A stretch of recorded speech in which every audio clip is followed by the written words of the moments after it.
Bueno, buenas tardes y bienvenidos a un nuevo programa de Herencia y Coherencia, historias que cambian vidas.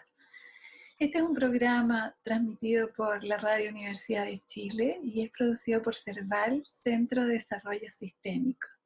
También nos pueden encontrar en nuestro canal de YouTube, CERVAL, Centro de Desarrollo Sistémico. Hoy día, nuestro invitado es Adolfo Flores Sailer. Él es músico, es contrabajista y es cofundador de la radio Beethoven, de la cual además es su director. Don Adolfo, bienvenido a nuestro programa. Es un gusto tenerlo con nosotros. Yo quería preguntarle, Adolfo, eh, esta pasión por la música. ¿De dónde viene? ¿Cómo se construye? Bueno, la pasión por la música, bueno, en realidad diría que es casi hereditaria, porque eh, mis padres eran muy aficionados, eran muy buenos auditores, les gustaba mucho la música. Y sobre todo mi madre, que como toda madre a la antigua, no solo quería ella disfrutar de lo que escuchaba, sino que quería disfrutar de hacer música. Y como no podía, el Conchito, que era yo, lo Sí. empezaron a llevar al conservatorio a los 5 años de edad. Ah, Entonces empezó a estudiar violín paralelo con el kindergarten y todas esas historias que qué hace, potente. Sí. cuando yo tenía 6 años, esto era un poco la colonia, entonces las costumbres eran totalmente distintas. Pero por ahí parte la música, este amor por la música en realidad, y no solo amor apasionado, sino que se convirtió en mi forma de vida. Yo fui músico practicante, digamos, hasta hace unos 25 años atrás, ¿ah? Que ahí entré en el asunto de las comunicaciones, pero también relacionado plenamente con la música, Plenamente. que es esto que tiene que ver con la radio de Beethoven Sí, principalmente. sí. Pero ese ha sido un poco el contexto en el que me he motivado para seguir haciendo música. Adolfo, ¿y por qué el violín? Porque el violín era el violín o era el piano. Entonces, las mamás, en realidad casi toda la generación de músicos que está conmigo, que es de mi generación, Sí. o son violinistas o son pianistas, porque no había otras alternativas, ¿ah? Ah, Para los niños. sí. O sea, un niño podía entrar, que es distinto ahora, o sea, ahora un niño puede entrar a estudiar violonchelo a la edad de 6 7 años con un instrumento prácticamente hecho para sus dimensiones Ah, corporales, ¿no? genial. Entonces, pero en esa época era como mucho más complicado el asunto. Usted ve que ahora las orquestas juveniles, por ejemplo, y de niños, Sí. es bastante impresionante la edad que se ve de niños pequeñitos tocando. Entonces, eso fue lo que motivó que partiera con eso. Pero yo posteriormente, yo dejé el violín más o menos cuando tenía unos 12 años ¿Ya? y me interesó, porque me empezó a interesar otro tipo de música, que era el jazz. Ah, Tenía unos amigos en el conservatorio que tenían una pequeña banda de jazz y les faltó el contrabajista. ya.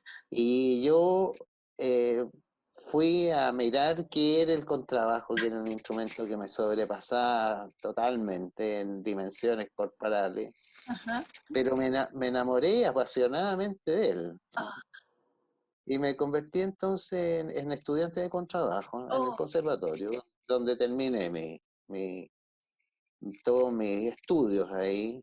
Ujú. Pero ahí ya derivé en la música clásica, o sea, en la música selecta, digamos, Genial. lo que significó que empecé a tomarle interés al perfeccionamiento. Ah, Estudié composición, estudié todos los ramos adicionales, un poco de piano, y posteriormente me gané una beca en los Estados Unidos y tuve la posibilidad, el privilegio en realidad de estudiar, estar en un seminario de música de cámara durante 4 meses en Puerto Rico con el maestro Pablo Casals. Por lo tanto, ahí ya se consolidó mis deseos de... Bueno, por otra parte, resultó que tenía bastante talento. Yo hasta el día de hoy no me explico por qué tenía tanto talento esa cuestión. Entonces, pero resultó que a los 18 años, no, a los 17 años, yo tuve que, bueno, eso era una obligación, asistir a la Orquesta Sinfónica como alumno en práctica. Ya. Y me fui a la fila de contrabajo a los 17 años, al último puesto, lógicamente, con un mentor adentro, que era el que se encargaba de pegarme el chachazo ahí con el arco, en fin. Pero tuve la posibilidad también de trabajar con grandes directores. Sin duda. Era tan mi afición y mi permanencia en el estudio que por primera vez la Orquesta Sinfónica tuvo como primer contrabajo solista o como un solista de la orquesta a una persona de 18 años y medio que era yo. ¡Oh! Entonces Lindo. me convertí en una especie de estrellita, pero que la rematé. ¿Cómo se lo vivió eso, Adolfo? ¿En qué sentido decir perdón? ¿Y cómo se vivió esto de ser una especie de estrellita a los 18 años? No, en realidad yo nunca, en general, todos los músicos jóvenes no sienten este asunto de ser estrellitas. Casi todos los músicos jóvenes buenos que han habido en este país, porque aquí este es un oficio de mucha competencia. O sea, uno pasa permanentemente en la batalla para conquistar cosas, pero fundamentalmente para sobrepasarse a uno, porque el peor enemigo que uno tiene adentro en la carrera es uno. Entonces, eso implica que los músicos jóvenes estudian 8 y 10 horas diarias todos los días del año. Entonces, sobre todo en esa época en que era muy competitivo, y sobre todo que en esa época existía la posibilidad de ir a competir afuera. O sea, el nivel de los músicos que había aquí, en general, los músicos de mi generación son músicos que tuvieron la suerte de tener un profesorado de muy alta calidad, porque eran todos esos músicos que tuvieron que arrancar de la guerra, sobre todo los judíos alemanes, y judíos de otras nacionalidades, que llegaron a Argentina o a Chile. Y se dio el caso entonces de que hubo un momento que el plantel de educadores que tenía la música en Chile, el conservatorio en especial, era espectacular. O sea, de primera línea. De primera línea. Yo, la persona que me guió a mí en la orquesta, a quien le debo, digamos, todo esta expertise que aprendí en muy poco tiempo en la orquesta para convertirme en el primer contrabajo solista, era un maestro italiano cuyo nombre es Giovanni Mistretta, o era. Giovanni Mistretta tenía una historial bien especial, porque fue en las filas de instrumentistas, el instrumentista que está a la cabeza, que es el solista. Perfecto. El que sigue es el que ordena la fila. No es el que sigue la orden del solista, sino que es el que da la orden de cómo se van a hacer cómo se va a tocar. Los arcos, si las manos bajan, suben, en fin, todo. Y además tiene que ser un hombre aunque no toque lindo, tiene que ser un hombre de tal experiencia o una persona de tal experiencia que no se equivoca nunca. Entonces los grandes directores siempre tuvieron detrás del solista, se movían con equipos de gente incluso cuando iban a otros lados. Y el caso más patente es Toscanini. Toscanini, que es el grande de los grandes, tenía este contrabajista que se llama Strapata, se llamaba, el que afirmaba atrás, porque incluso el director de repente se equivocaba y los ayudantes solistas eran los que agarraban la orquesta y la mantenían ahí y él se Ah, indicaba inmediatamente. qué potente. Y este caballero que me tocó a mí fue el Strapata nada menos que de Toscanini. Oh, Entonces, y curiosamente eso en Chile no lo sabe nadie, ¿eh? La historia en Chile se ha dejado pasar muchísimas cosas, sobre todo las que tienen relación con el arte. sobre todo. Los cuentos de Nicey Charín, por ejemplo, que yo los conozco muy bien, hay una cantidad de cuentos fantásticos ahí que hacen que él llegara a ser lo que fue, más que su calidad de actor o de su técnica. Genial. Bueno, este es el caso más o menos de lo que era la música en mi época. Entonces, siempre estuve muy incentivado De para más, estar en la música. sí.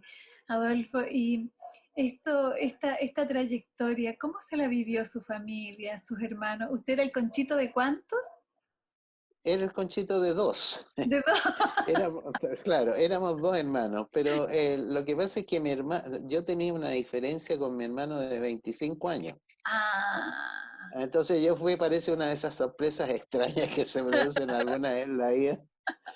Y entonces siempre fui como, no fui el mimado, pero fui muy cuidado por mi hermano. Entonces mi hermano se encargaba de llevarme al conservatorio. Mi hermano estaba estudiando medicina y estudió, no alcanzó a terminar porque tuvo que empezar a trabajar. Cuando las cosas se pusieron complicadas, la sí. época de los 50, los 55 fue una época dura, muy Dura. complicada para el país, ¿no? Sí. Entonces, es un poco, la familia era en ese sentido como muy, giraba mucho en torno a mí, porque era como el que les daba el circo, o sea, Le ponía la eh, música. se Sí. juntaba el resto de la familia y hay que el niñito venga a tocar aquí, entonces el niñito sacaba el violín y rascaba. Eso un poco, y siempre tuve el apoyo muy fuerte de mi familia. Y después cuando me casé de mi mujer, que también es música, y de mis hijos, que bueno, ellos ninguno salió músico, pero son Ninguno fue amantes, músico, amante de la música, sí. sí, muy amantes de la música. Sí. Bueno, y paralelamente a eso seguí los estudios de composición, hice algunas cosas cuando los tiempos empezaron a ser complicados, me dediqué junto con tocar en la orquesta, entré a la Orquesta de Cámara de la Universidad Católica de Chile y me salí de la Orquesta Sinfónica por una invitación del maestro Fernando Rosa, con quien llegamos a ser grandes amigos, y a compartir toda una serie de cosas que tenían que ver con el hacer música. Perfecto. Fernando llegó a Santiago, rearmó aquí lo que era el Departamento de Música de la Católica, se hizo el Instituto de Música, y yo tocaba en una orquesta de cámara que se hizo también de muy alta calidad, Ajá.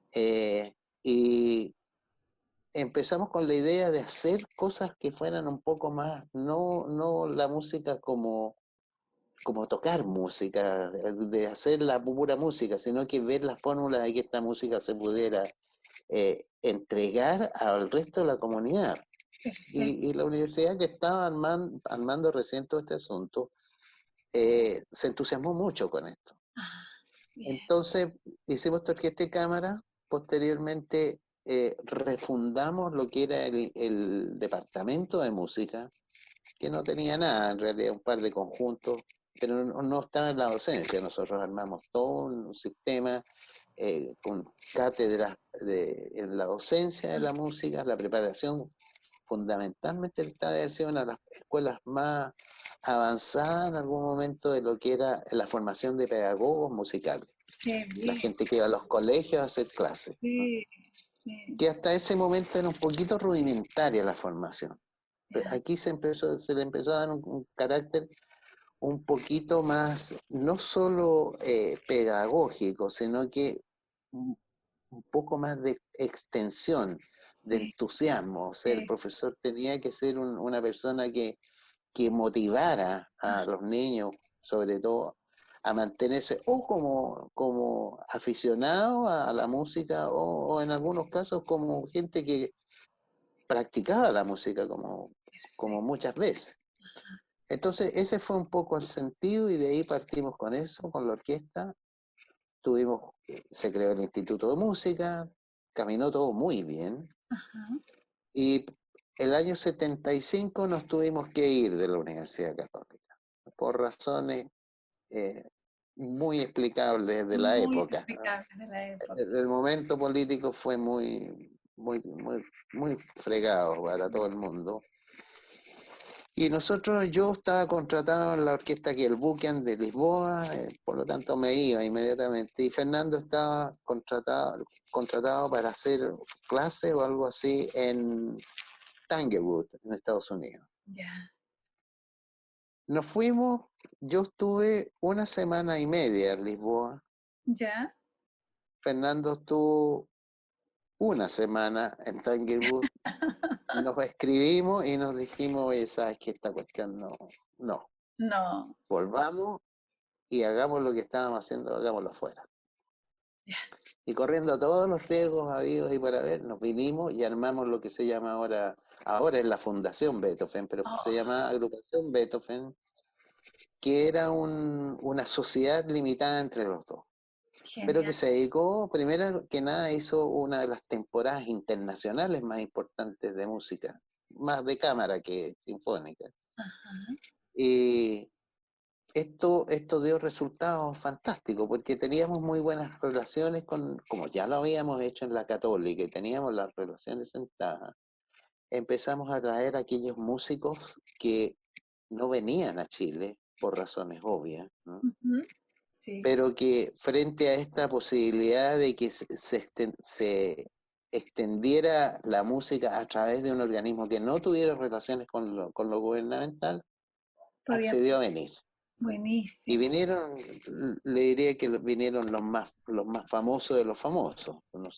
El gran apoyo que tuvimos fue Leonard Bernstein partiendo por él, y después tuvimos Cuarteto Amadeus, en la música popular que también la mezclábamos, no popular, sino que de alta calidad, la Juliette Gréco, eh, Kerry Mulligan, con Basie, tuvimos Duke Ellington, que los Ay, hicimos masivamente. O sea, fueron temporadas de muy muchísimo bello. éxito.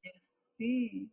Y nos iba muy bien, pero el problema es que para mantener estas temporadas había que cobrar una entrada muy cara, porque el aforo que tienen los teatros en Chile para la música es muy pequeño. Ah, Entonces, el problema de financiar un músico que puede costar $85.000 significa que en un teatro de 800 personas, que no son va. el máximo, o de 1.000 personas, Hay que hay que cobrar. pedir una entrada muy cara. Sí. Bueno, la gente ante la calidad lo pagaba, pero quienes lo pagaban eran la gente con acceso por ser de una élite económica. Exactamente. Entonces empezó el comentario, no muy violento, pero que nosotros lo sentíamos, de que, bueno, la música que se está haciendo acá de alta calidad es solo para la gente que tiene dinero. Aquí los pobres o los jóvenes o las clases medias no tienen acceso. Entonces, Fernando, que era un tremendo hombre, Fernando era el típico seguidor de que que el movimiento se prueba andando. Él se le ocurría una cosa y me decía, vamos. Y muchas veces no me atrevía, me daba un susto padre, pero como éramos tan pegados, íbamos. Y Vamos, bueno, no fue el resultado. Entonces, Fernando partió con una idea que ahí sí que le dije yo que no. Mira, tenemos que hacer una sala que tenga 5.000 personas o ah, 2.500 como se está haciendo. Bueno, nos acercamos a varias instituciones, tuvimos la ayuda de arquitectos, tuvimos un proyecto de Víctor Gámez espectacular, de ah, lindo, eh, que además rodeaba, él tenía un entorno muy relacionado con la música a través de como una especie de mall de la música y de salas pequeñas y de sí. mucha exhibición de pintura, danza, en fin, estaba todo. El arte concentrado ahí. Pero los costos eran gigantescos, imposibles de hacer. Y el gobierno de la época tampoco era muy sensible a esta cosa. Entonces, le dimos vuelta a la cosa y yo le dije, Fernando, no, el problema está en que eso no lo vamos a poder juntar. Y a lo mejor podemos juntarlo, pero en ese momento tú y yo ya vamos a estar liquidados, vamos a estar muertos. O sea, no tiene sentido que trabajemos para algo que no vamos a ver y que la gracia es que lo veamos. Sí. Entonces, la idea fue, bueno, ¿y por qué no un medio de comunicación? Ya. Que en ese momento no. Entonces, pedimos una concesión, ninguno de los dos entendía un carajo de lo que era la radio y todas esas cosas. Pedimos la concesión y como teníamos el prestigio de buenos organizadores, nos la dieron. Genial. Y así nació la radio Beethoven, Así nació. que se convirtió en la radio de la música hasta el día de hoy. Sin duda, sí. Que ha pasado por muchas desventuras, más que aventura, desventura, porque un medio de comunicación que está dedicado al arte, o cualquier cosa que esté dedicada al arte, incluso ahora lo estamos viendo, ¿no es cierto? Sin duda. Siempre está expuesto a hacer el artículo suntuario. Un objeto. O sea, sí. entonces el problema es que por dónde empezamos a cortar cuando las papas queman. Y se corta por la cultura, fundamentalmente por el arte, más que la cultura, el arte específicamente. Y las bellas artes más específicamente, llámese conciertos, llámese salas de exposiciones, llámese teatro, que es lo que nos está sucediendo ahora. Y que en esta tratar de restaurar, ¿no es cierto?, la situación económica del país, vemos que se les está dando mucha énfasis a la ayuda en general, lo que es maravilloso, pero no se ha tomado en cuenta la cosa de la cultura. Hasta hace poco hay unas controversias y una serie de cartas por distintos medios de comunicación acerca de las declaraciones de la ministra de la Cultura actualmente, que donde el arte no se le considera, y los artistas están subsistiendo a fuerza de dolor nada más. Así es. Entonces, en el caso nuestro en la radio, siempre que venía una crisis, nos apretaba. O sea, el año 83 vino la caída la subida del dólar, ¿no es cierto? De 39 pesos a 120, 130 pesos, donde nosotros teníamos toda la deuda de la radio, que eran más o menos deben haber sido de la época unos 200 o 300 mil dólares, por la cantidad de costos que tenía los equipos, fundamentalmente. Entonces tuvimos ahí que empezar a hacer, aprendimos a hacer muy bien la gimnasia, eso sí, y siempre nos mantuvimos. Genial. Hasta que el peligro más grande surgió dentro del gremio, dentro del sistema del gremio. Empezaron a surgir los grupos de comunicaciones, tanto radiales como de papel, ¿no sé? Y la televisión. Entonces, se formaron estos consorcios, por ejemplo, donde habían un dueño compraba 4 o 5 radios y las agrupaba. Entonces, como nosotros vivíamos de la venta de la publicidad, cuando llegábamos a ofrecer la publicidad, aparecía el consorcio y nos aplastaba. Porque nosotros le decíamos, mira, te podemos dar 10 frases diarias, el costo es este. Y el tipo decía, déjame pensarlo. Salíamos nosotros y entraban los vendedores de los consorcios. Y los vendedores de los consorcios no partían ofreciendo, sino que partían preguntando, ¿cuánto te cobró la Beethoven? Me cobró 10. Bueno, yo te cobro 5, pero te doy 5 radios. Y te cobro 5, ¿no? Entonces, de nuevo, otro tramo de angustia para tratar de mantener esto que costó muchísimo. Y así ha sido sucediendo, hasta que hubo un momento que ya Fernando se murió, yo me tuve que quedar a cargo de todo lo que era la radio. Y entonces ya no nos quedó más salida que asociarnos con un consorcio de comunicaciones, pero no de radio, Ya, que estaba empezando a convertirse en un consorcio de radios, que es era el grupo Dial que pertenecía a Copesa. ok. Y de esa manera pasamos a ser propiedad de Copesa, primero en una semisociedad y posteriormente esto se transformó en la radio de Copesa, donde la única gran oportunidad que tuvo la radio es que se le mantuvo el concepto de editorial que tenía. O sea, no se tocó el editorial de la radio. Esta es una radio de música, por lo tanto sigue siendo una radio de música y de música selecta. Perfecto. Hasta el año pasado que ya la situación fue muy terrible para el grupo Copesa y para todos en general, ¿no? Ujú. Que en ese momento ya optamos por terminar la radio. Y la radio se terminó como tal el 30 de noviembre del año 2019, cuando casi iba a cumplir 40 años de trabajo, o sea, una de las radios más antiguas del país. Sí. Y bueno, pero afortunadamente se salió la Universidad Católica que se hizo cargo de la radio, la compró. Que es Y en como, este momento nosotros somos, claro, una vuelta a la como una Católica, vuelta, ¿verdad? Es como el retorno. claro. Sí. Y claro, gracias ahí también a la intervención muy potente del rector actual, eh, don Ignacio Sánchez, que en realidad ha sido el motor de esta recuperación de la radio, que además entró en condiciones técnicas ahora muy especiales. Antes era una radio de poco entorno, digamos, de entrega, porque su área no pasaba la metropolitana, pero Ya, su potencia era muy baja, era un 1000 watts, ¿no? ok. Entonces, lo preocupante ahí era que cada vez que se levantaba un edificio, nosotros perdíamos el sector alrededor de ese edificio, ¿no? Ah, eso. Por las sombras que iba produciendo. Entonces, lo que había que tener era potencia, ¿ves?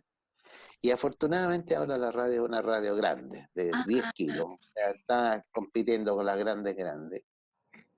Y la audiencia ha sido de un aumento fantástico, o sea, en estos momentos es muy impresionante lo que sucede con él. buenísimo.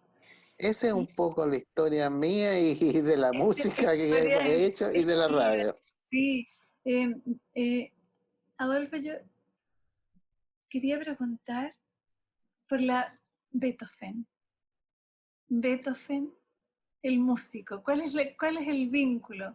El nombre Beethoven, la música de El, Beethoven. bueno, el vínculo es un vínculo que, bueno, primero que nada, el adoptar ese nombre que podría haber sido un craso error, porque normalmente los medios de comunicación, cualquiera sea, toman un nombre propio que identifica con algo como muy atractivo, pero no con un nombre de persona o de héroe, lo que sea, ¿no es cierto? Ni siquiera la radio que se hizo Carrera se llama un Carrera, ¿no? Sino que era Carrera. Y Sí. curiosamente no se llamaba Carrera por José Miguel o por alguno de ellos. Se llamaba Carrera porque tenía una relación con el club hípico. Entonces, claro, el grueso público que tenía de auditor venía de ahí. No, en el caso nuestro fue que, dado a como la iniciamos, primero que nada partir con la agrupación Beethoven, Sí, la iniciamos como un acto de rebeldía, no contra la sociedad, ya, sino que contra el criterio nuestro de haber partido arrancando los primeros días. ya. Entonces, cuando conversábamos con Fernando, que le hicimos por teléfono, no habían celulares ni una de esas cosas, estamos hablando del 75, mitad del Sí. 75, eh, Fernando me dice, mira, estamos huyendo como cobardes y tanto tú como yo siempre nos mandábamos unas panzadas de repente escuchando distintas versiones de las músicas de Beethoven.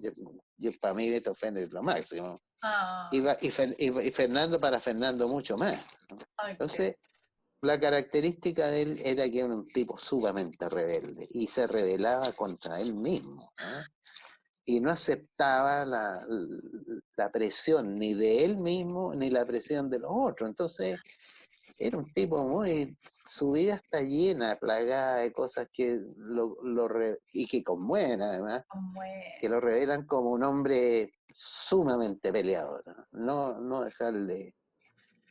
Incluso Fernando tenía un decir de repente, mira, yo estoy seguro, me decía, que Ludwig van Beethoven es un roto chileno. El gallo que este gallo debería estar al lado de la estatua del roto chileno que hay en la Plaza de Yungay, porque es mucho más potente.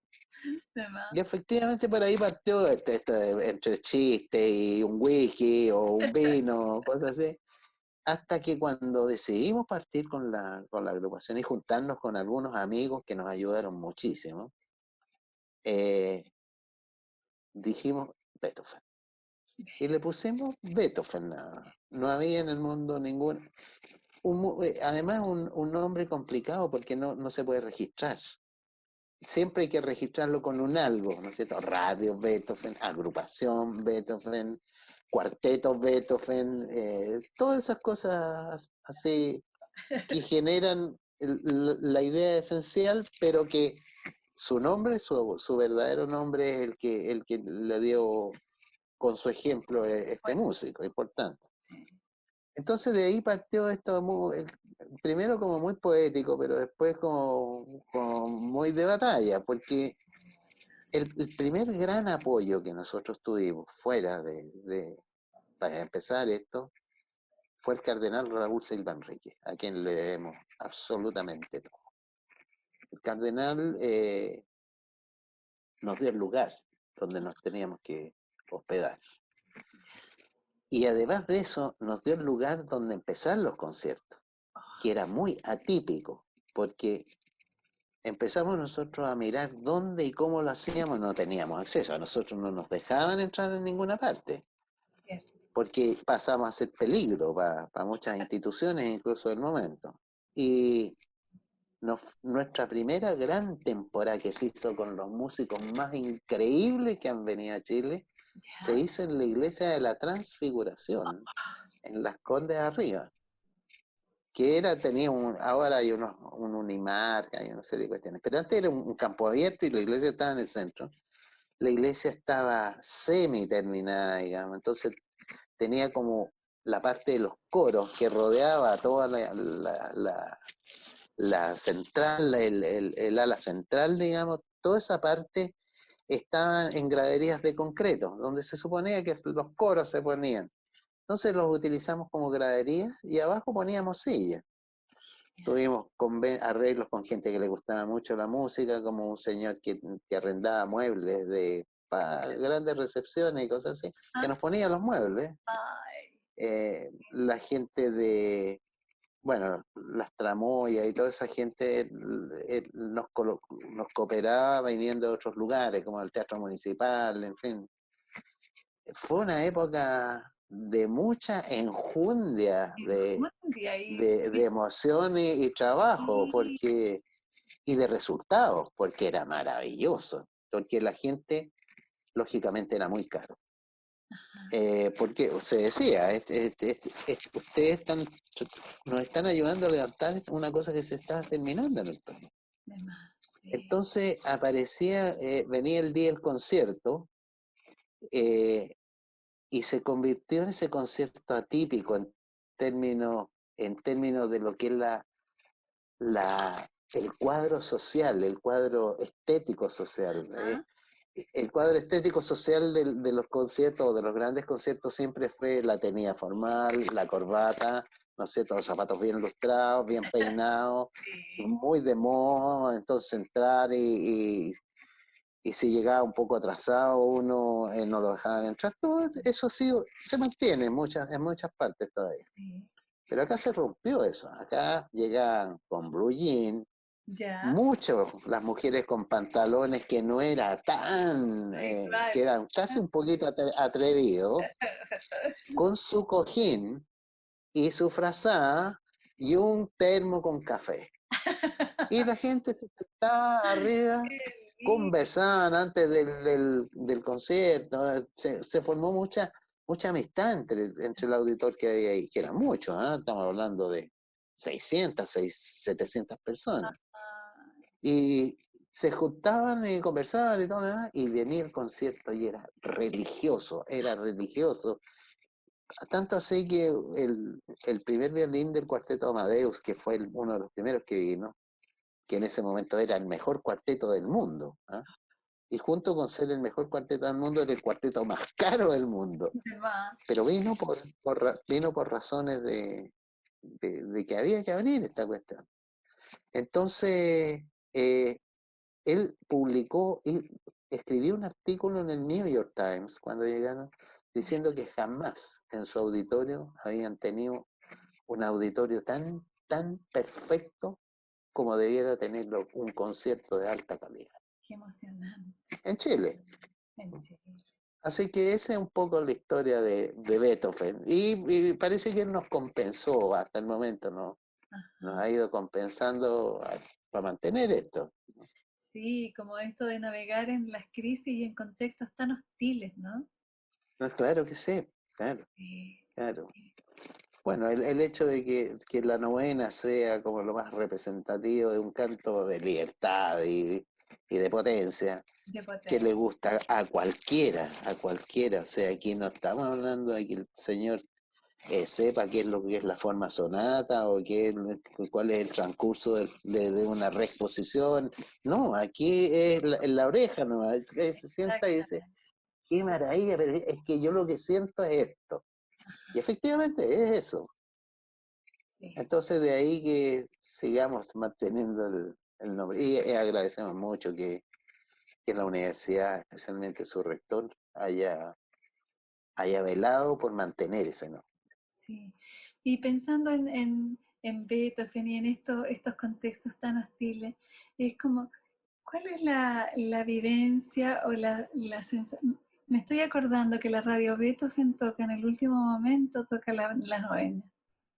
Exactamente. Sí, entonces... Bueno, ¿sí? Sí, no. Entonces yo quería preguntar a propósito de estos cierres, que es como una muerte y después se abre un nacimiento. ¿Cómo, Adolfo, se vive usted estos tránsitos, estas muertes y estos nacimientos? Mire, igual como viví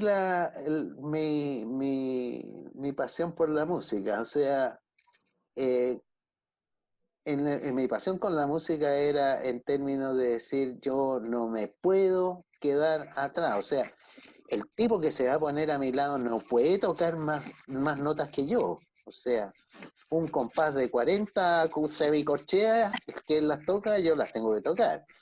Y en lo posible, yo las tengo que tocar mejor que él. Entonces no tenía tiempo para pensar en otra cosa.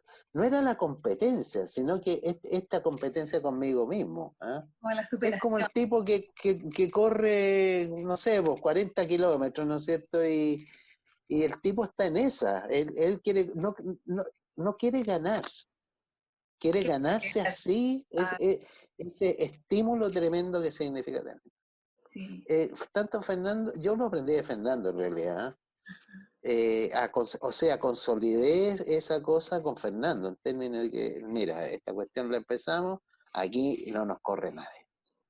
Y el que nos corra, bueno, vamos a las patadas nomás, y aquí no, de eso se trata. Entonces, nunca he tenido tiempo de ponerme a llorar. ¿Por qué cerramos las transmisiones de la radio Beethoven con la novena? Porque la novena fue un logro nuestro. La novena que se tocó esa noche es una grabación que la radio Beethoven, con sus ingenieros, hizo con la Orquesta Sinfónica Juvenil, con Fernando Rosas dirigiendo, con el coro Crecer cantando y con solistas nacionales chilenos. Entonces, para nosotros ese es como el himno nacional. Como el himno nacional. Implica esa cosa, pero no significa estamos bajando el telón, así que lo vamos a bajar con esta obra que es tan penosa. No, porque no es penosa, pues si termina a griterío limpio, ¿no es cierto? Y aquí vamos de nuevo, ya la cuestión. Entonces, era un poco la idea esa. Yo nunca pensé que la radio se terminara. Perfecto. Es decir, cuando empezó la crisis nuestra, que sabíamos que esto iba a cerrar en eso, yo ya estaba manejando con mi gente, con mi equipo, siempre ha sido el equipo nuestro. Ya teníamos 4 o 5 posibilidades, que tal vez no era llegar a esto tan fantástico, pero teníamos armado. O sea, nosotros no moríamos ahí. Y la idea es que la radio no muera ahí, porque tiene este equipo. Ahora, el problema es que el equipo se va envejeciendo mucho. Y ahí ya no es problema de ¿cómo se llama? De buscar la gloria, de terminar el asunto, sino que, como dicen por ahí, uno empieza a arrastrar las patas, entonces ya se hace más complicado. Pero ese es un poco el sentido de todo lo que pasó con el final y con el nombre y con la historia de esta, Y con la de este, historia, sí. claro. Adolfo, y esto de seguir esto que usted dice, y lo tomo desde una frase, de Fernando se murió, y yo tuve que hacerme cargo de cómo vivió esto de quedarse sin Fernando, al menos. Eso fue, yo le diría que eso fue lo más doloroso para mí. Pero eh, fue tanto lo que aprendí con él que yo todavía lo invoco. O sea, yo nunca he dejado de tener a Fernando al lado, ¿no? Siempre está su consejo. Sí. Si bien no me habla como el señor Guzmán le hablaba a Longueira, pero sí su cosa quedó grabada, se fija en cada cierta circunstancia. Siempre me acuerdo. Incluso yo pienso cuando hay una cosa que se está descomponiendo un poco, yo pienso, ¿qué me habría dicho Fernando? Y en la mayoría de los casos no era solo qué me habría dicho Fernando, sino que qué habría hecho Fernando. Entonces, y dentro de lo que él habría hecho, que él hizo siempre, fue vamos a hacer esto, así que tú te encargas de eso, yo me encargo de esto otro. No era tan fácil el consejo, ¿no? Ni la yo, pero siempre lo aceptaba, no fue siempre bien, pero hubo momentos muy complicados, pero como le digo, siempre estuvo la larga conversación en un restaurante y siempre salíamos contentos a la batalla de nuevo. De nuevo. Así que en realidad no fue hacerme cargo, sino fue hacerme cargo de continuar, De o continuar. más que nada de continuar. No hacerme cargo, sino que la verdad es de continuar. De continuar en algo que nunca ha estado tampoco ausente. Fernando nunca ha estado ausente, ¿no? Ajá. La prueba está que cuando se habla de la radio Beethoven siempre se está mencionando esta radio que fundó Fernando Beethoven, Fernando Rosa, eh, está muy presente. Y eso forma parte de la marca. O sea, en realidad la marca de él hacer fundación, bueno, la fundación sí lo dice, la fundación dice Fundación Beethoven con el legado de Fernando Rosa, que continúa el legado. Ajá. Que fue después que él se murió, yo me hice cargo de la fundación, estuve a cargo de la fundación 4 o 5 años. Actualmente formo parte del directorio, pero un poco para mantener la presencia, que no se vaya la presencia de Fernando, aunque es imposible. Es imposible, sí. Es imposible. Lo han querido borrar de repente algunas cosas muy importantes. O sea, para mí, ¿qué hizo solo él? Las orquestas juveniles. Ajá, sí. Que eso es el proyecto más lindo que se ha hecho en este país. Sí, sí. Ah, sí. Voy a hacer una pregunta, que es una pregunta que me encantaría que pudiera escucharse, que es como, Adolfo, qué importancia tuvo o tiene para usted la música y el hecho de que las personas y toda la gente pueda escucharla y sentirla? No es una pregunta fácil de responder, ¿ah? Mm, Porque depende mucho de cada uno, de cómo siente la música. sí, Evidentemente que la música para el total, ¿no es cierto? Tiene momentos que son muy importantes en la vida. Muchas veces forma parte de la banda sonora de la vida de uno, ¿no es de cierto? la banda sonora. Eh, el hecho de los enamoramientos, ¿no es cierto? Del muy buen bolero en el momento oportuno, o del baile muy apretadito. Hay toda una cantidad que más que se produce el hecho físico o iconográfico, porque lo inspiran unos acordes, una serie de sonidos organizados de tal manera que lo producen. Genial. Yo creo que la música es un elemento absolutamente imposible de sacarse de la vida de todo el mundo. Y hablo de la música en general, o sea, yo no estoy diciendo la música clásica es inspiradora, no, yo escucho, si hay un buen reggaetón que lo encuentro un poquito maldito, pero de repente sale uno muy bueno, ¿no es cierto? O estos ritmos así como muy llamadores a bajar las tensiones, entonces como el Despacito, por ejemplo, que es una excelente canción, o sea, es una canción hecha técnicamente, si uno la analiza desde el punto de vista musicológico, y no me vengan los musicólogos a decir lo contrario, hay una conformación que es muy similar a la que Schubert o Schumann hace de sus canciones, por Oh, ejemplo, el Liebe. Hay una cosa, está toda esa cosa como no te guardo rencor, quiero que vengas a mí, una de las canciones. Esto acá, lo otro, vamos, vamos, pero despacito, de a poquito por las pies. Es todo está muy bien hecha. Y las armonías, las consideraciones de forma, o sea, de exposición, de desarrollo, de final, están muy bien hechas. Si él es un gran músico, porque estudió una brutalidad, no creo, porque su música es muy, muy de adentro. Y esa es la música que todo el mundo escucha.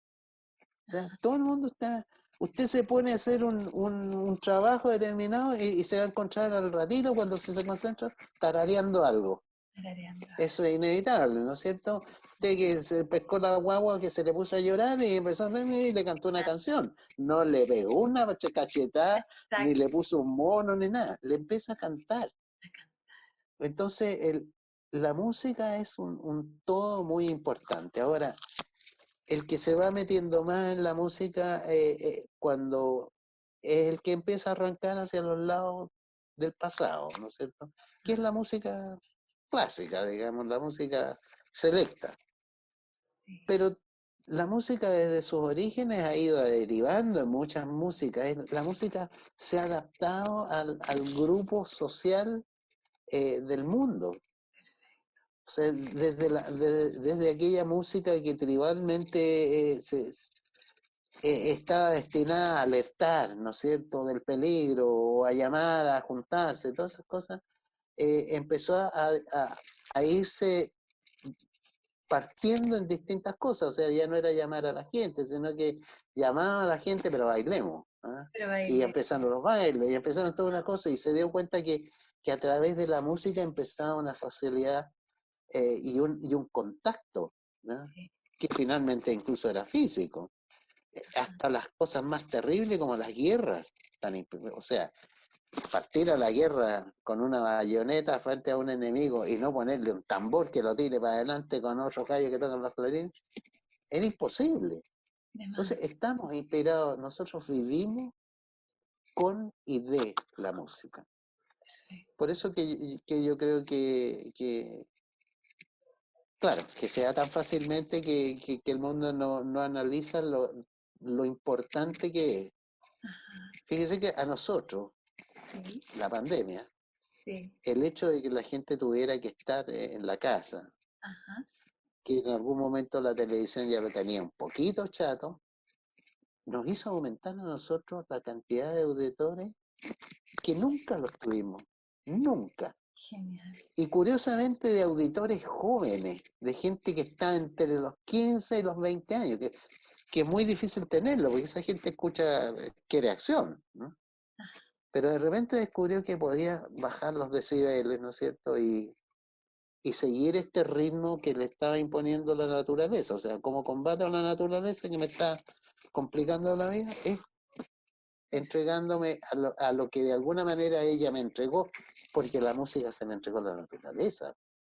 Entonces ese es un poco el concepto con el que yo creo que los músicos en general unos lo tienen definido, otros no lo tienen definido, pero el mensaje es el mismo. Perfecto. Es como si la escucha de la música permanentemente nos acompañara desde el comienzo del hombre, ¿no?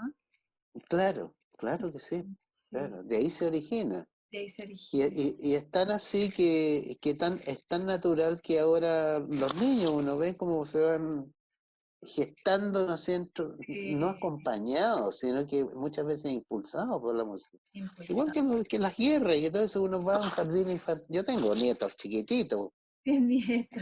y me ha tocado irlo a buscar al jardín y ver cómo de repente están cantando y cantan bien además. Entonces, eh, digo, yo le preguntaba a una de las tías que hay, oye, ¿cómo le enseñas tú a estas cosas? No, dice, yo les canto una vez y los niños inmediatamente abren el chip y empieza a funcionar. Perfecto. Sí. Claro, y salen las relaciones al tiro, o sea, niñitos, vamos a comer la comida. La comidita, qué rica está, no tiene idea, pero les cantan la canción y el cabro se va directo al plato, pero directo. Entonces hay toda una cosa que está. Sí. Por eso yo creo que la música es la banda incidental y sonora de la película personal de cada uno. Perfecto, sí. Sí.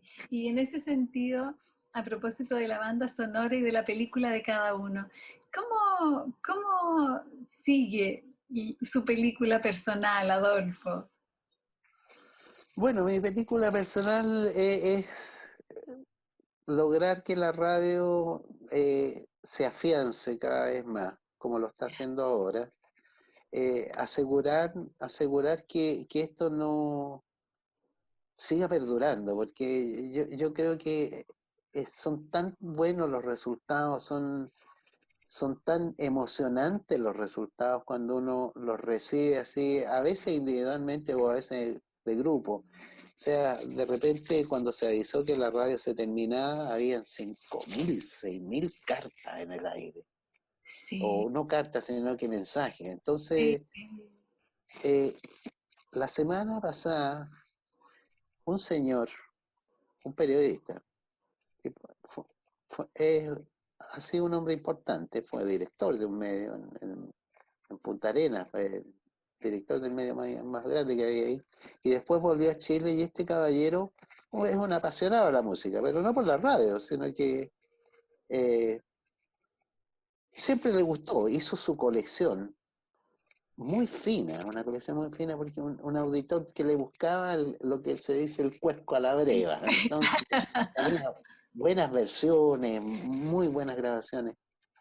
Y cuando se volvió a Santiago, con una enfermedad muy complicada, que seguramente le va a costar la vida dentro de muy poco tiempo, eh, empezó a escuchar la Beethoven y nos escribió diciéndonos que donaba toda su discoteca. Su discoteca no es una discoteca gigantesca, es una discoteca normal para una persona que le gusta mucho la música y que tiene, pero además una música muy bien elegida, muy personal, muy ¿eh? personal, que, muy que le íntima. gusta a mucha gente Mm. y la donó. Entonces, lógicamente que esto no es se lo cuento porque es una de las tantas cosas que diariamente pasan en esta radio. Ah, O sea, en las otras radios, no, yo no estoy subestimando las otras radios, por el contrario, no, yo soy admirador del sí, gremio, tremendo admirador. Fui dirigente de la H, fui vicepresidente de H durante 3 años la admiración que le tengo a la gente que se ha dedicado a esto. Pero las otras radios se dedican a complacer nomás, ¿eh? Entonces, el complacer significa que usted llama y dice, oye, me gustaría escuchar a Luis Miguel, esa canción que me inspira tanto, cuando conocí a mi novia, todos tienen un cuento, ¿no es cierto? Y los grandes programas han sido, por ejemplo, los del Rumpi, donde el tipo expresaba una situación, pero entonces hay que complacerlo. Pero acá no, acá el auditor quiere complacer a la radio, en términos de decir, oye, escuché tal sinfonía, qué bonita, qué cosa más linda. Pero fíjese que bueno sería que pensaran en la versión de fulanito. O sea, empiezan a aparecer gente, no son eruditos, ¿ah? Es auditor. Auditor, sí. Entonces, le digo, ese premio es un tremendo premio, es muy estimulante. Es un reconocimiento tremendo, ¿no? Claro, a mí, como le digo, al equipo, yo represento un equipo de gente, entre los que está un hombre de gran experiencia como es Patricio Bañado, ¿no? De tremenda experiencia en la radio y todo eso. Sí. Más que nada nos complace el hecho de que de alguna manera estamos contribuyendo a un proyecto país que no se puede dejar a un lado. O sea, no podemos perder la Orquesta Sinfónica de Chile. No podemos perder la Filarmónica. No podemos perder a Raúl. No. Entonces son cosas, tenemos que mantener la historia y tenemos que mantener el presente.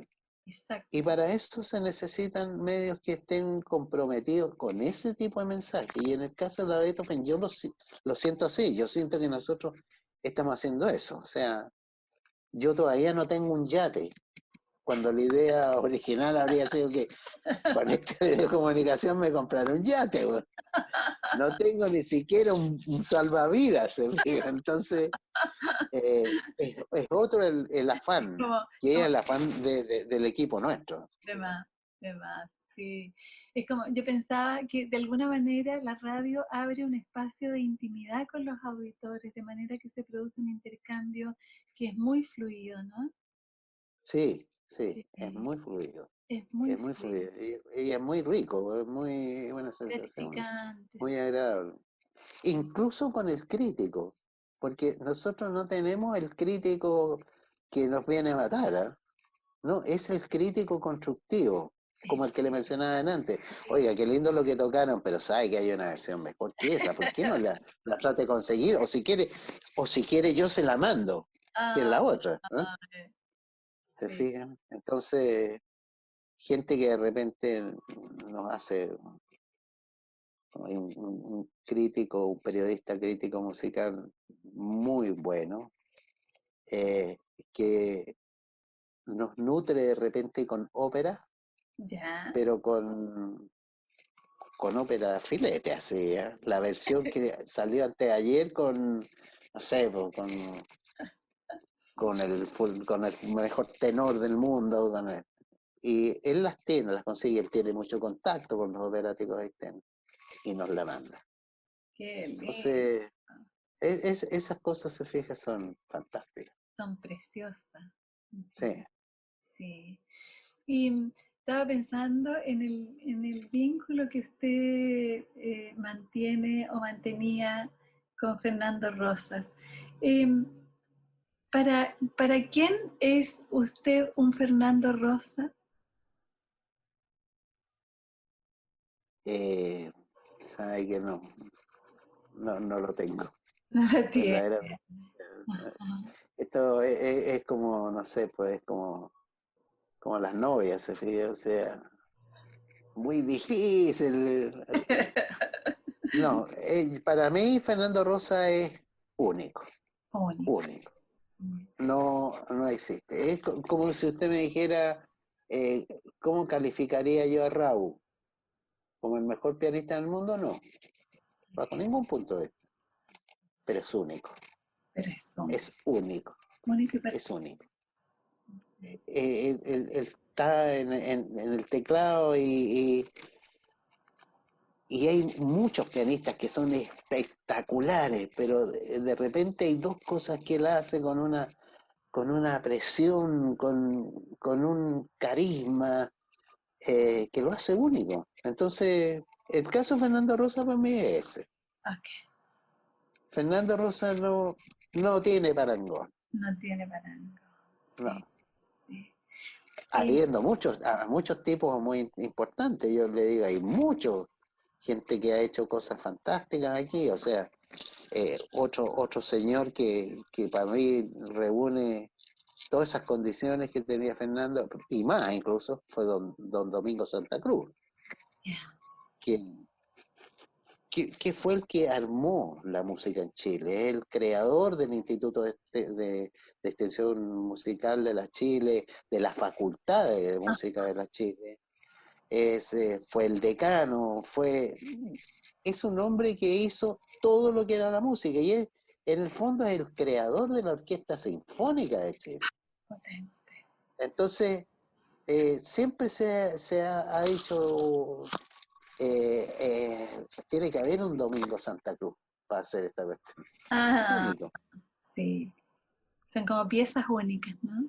Claro, otra pieza única, Jorge Peñagén, el director que inicia el movimiento de las orquestas de niños, Ajá. con esta cosa de crear, de mancomunar la enseñanza básica con la enseñanza musical. Y de ahí parten las orquestas juveniles y todas esas cosas. Sí. Ese único, era un tipo, yo fui compañero de él, fuimos compañeros de conservatorio. Eh, Era un tipo que siempre estaba en esa cosa, pero de adentro, del alma, se fija, no, Ujú. nunca tampoco pensando en el yate, o sea, él lo que quería es que se hiciera esa cosa. Y lo logró la escuela normal de música de La Serena, la orquesta, y finalmente la facultad que tiene la universidad también ahora, con su orquesta y todo lo demás. Se murió y la cuestión fue, ha costado mucho conservarla. Mm. Así que ese es lo que Y, pasa con... y las emociones, sus emociones puestas en esto. Usted dice, no tengo tiempo para llorar. Sí, esa no tengo, en realidad, tratándose de tragedia, de este tipo de tragedia. Ajá. Eh, la verdad es que mis emociones están tan satisfechas por el hecho de trabajar con el equipo que Ah, se armó conmigo. O sea, perfecto. el equipo que tengo yo de ingenieros, de técnicos, y son ingenieros de sonido, Ajá. son productores, hay unos que son locutores, y bueno, Ajá. eh, todos ellos llegaron a trabajar conmigo cuando empecé la radio. Ya. Y cuando empecé la radio, ellos tenían 14 años, 15 años, estaban estudiando y llegaron a mirar y terminaron como a los 16 a 18 años y de ahí entraron a hacer su práctica dentro de la radio. Y a seguir estudiando para terminar su carrera. Ajá. Entonces, en realidad, mi equipo es mi familia, Perfecto. ¿te fijas? Ajá. Y tiene la gracia, como toda familia, de que cuando las papas queman, van con uno, ¿no? Perfecto. Eso es. Que, que yo creo que, por lo que yo he visto en todos lados y sobre todo en estas crisis actuales, he visto como de repente se fuman en forma despavorida los equipos. Los equipos se fragmentan, ¿no? Claro, en cambio aquí nos fuimos y nos sentamos al día siguiente en uno de los cafés de Providencia y ya, ¿por dónde va la micro? Entonces esto, otro, ya empezamos, ya, vamos a hacer esto. No, nunca se dejó de trabajar. Nos dimos 2 semanas de vacaciones Ya. y enseguida seguimos trabajando, como Perfecto. si nada hubiera pasado. Como si nada. Entonces, le digo, para mí las emociones se dan ahí, porque yo vivo más con ellos que con mi familia. De más. Claro. Sí. Y además que con ellos tengo desafíos más cotidianos que con mi familia. Con mi familia yo descanso en un 99% en mi señora, que si hay un problema en la casa, yo no. Me dice, hay un problema, aquí hay que arreglar, no sé qué cuestión. Ese problema no es mío. Pero ella me lo dice para molestarme un rato nomás, pero ella tiene asumido eso, ¿se fija? Sí. Entonces, yo tengo una evidencia más fuerte con ellos en esos Sí. términos. Bien. Adolfo, estamos terminando nuestra entrevista y quisiera hacerle una última pregunta. Es Ujú. como acerca de la trascendencia. ¿Qué piensas sobre eso? Bueno, yo creo que la trascendencia se da en mérito de lo que uno haya hecho. O Ah, sea, buscar trascendencia sin hacer nada es una falacia, ¿no? O sí. sea, si yo he podido hacer cosas, yo estoy seguro que van a tener trascendencia. No a través de personajes directos con los cuales yo esté enlazado, sino que de mucha gente, ¿no es cierto? Que a lo menos va a ser un comentario como decir, pucha, qué bueno está esta cuestión. ¿Eh? Perfecto. Yo creo que con ese comentario yo trascendía. Ajá. Eh, y creo que la idea trasciende también, en la medida que, o sea, como dicen por ahí que las personas mueren y las instituciones perduran, Ajá. yo creo que un poco es la forma de trascender, no la institución, pero sí esta idea por la cual uno jugó, se la jugó mucho tiempo. Y mi idea por la que me la jugué siempre, a veces con mucha desconfianza, otras veces protestando contra mí mismo, fue la elección de ser músico, habiendo teniendo posibilidades mucho más amplias y más rápidas de tener, ¿no? Sin tener tanto sacrificio. De Era un más. buen alumno, en el colegio, pese a que salí muy joven, casi a los 16, no alcancé a cumplir 16 años cuando salí del colegio, di mi bachillerato y debo haber sido uno de los 40 puntajes del país. Entonces, tenía la posibilidad, me ofrecieron la posibilidad, muchas posibilidades, y seguí con la historia de la música. Historia. Bueno, en esa época con trabajo era ya la locura. Ajá. Pero yo creo que con eso ya estoy más que satisfecho. La Más verdad que es que satisfecho. más que satisfecho. Bien. Entonces es como la trascendencia es como la música, perdura a través del tiempo. Claro, perdura a través del tiempo. Y perdura en la medida que lo haya hecho bien, porque si hubiera sido un pésimo contrabajista, el ejemplo, o sea, mi trascendencia habría sido ejemplificar La historia lo malo que se puede hacer una cosa. Entonces, esa trascendencia no sirve no sirve para nada. para nada. Claro. Adolfo, gracias por esta preciosa, única y particular entrevista. Gracias a ustedes, Muchas muchas gracias. gracias a ustedes.